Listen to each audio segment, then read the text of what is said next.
Terve!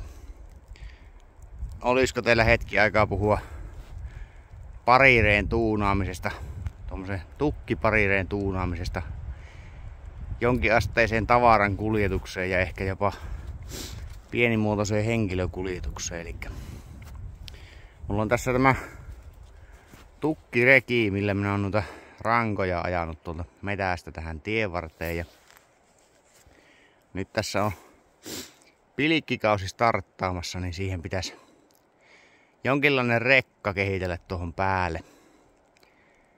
päälle, että saapi vähän tavaraa ja muuta kuljetettua. Ja ehkä tosiaan pieniä matkoja, jopa henkilöitä. Mutta tosiaan niin siinä on nämä pyörivät pankot. Siellä on putkenpätkät.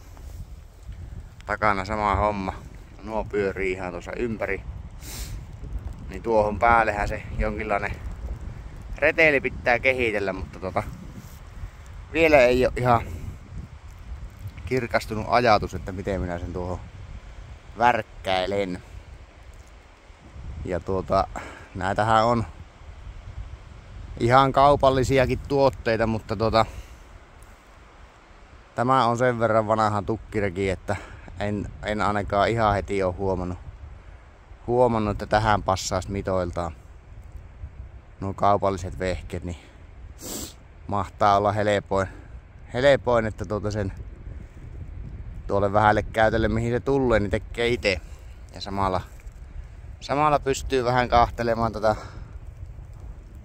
runkoa siitä, että onko se vielä ihan ehjä, että tämä on ollut täällä Pohjolan liikenteen kanssa samassa tallissa nyt jonkun vuoden, niin voisi sen käyttää tuossa kotona ja vähän fiksailla sitä, mutta tosiaan niin, jos siellä ruudun toisella puolella tulee ajatuksia, ideoita, miten vois tuohon tehdä, niin otetaan vastaan.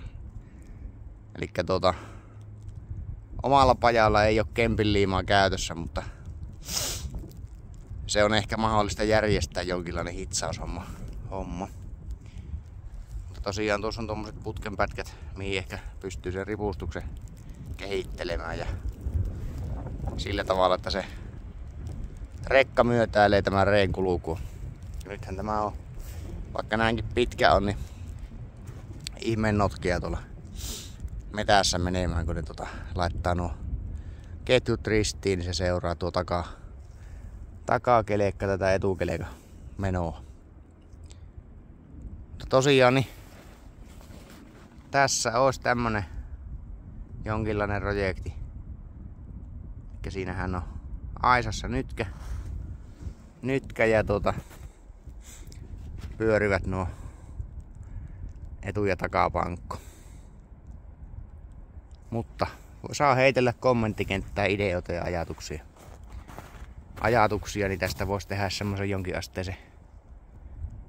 jonkinasteisen videosarjan, missä käydään vähän läpi tämä reen evoluutiota kohti tavarankuljetushommia. Tämmönen pikkupätkä tällä kertaa. Jos tykkäsit, niin pistähän kanava tilaukseen ja peukkua videolle, ja tosiaan tästä sitten todennäköisesti jatkoa seuraa jollakin aikataululla. Mutta tällä kertaa päätän tästä tähän. Se on moro.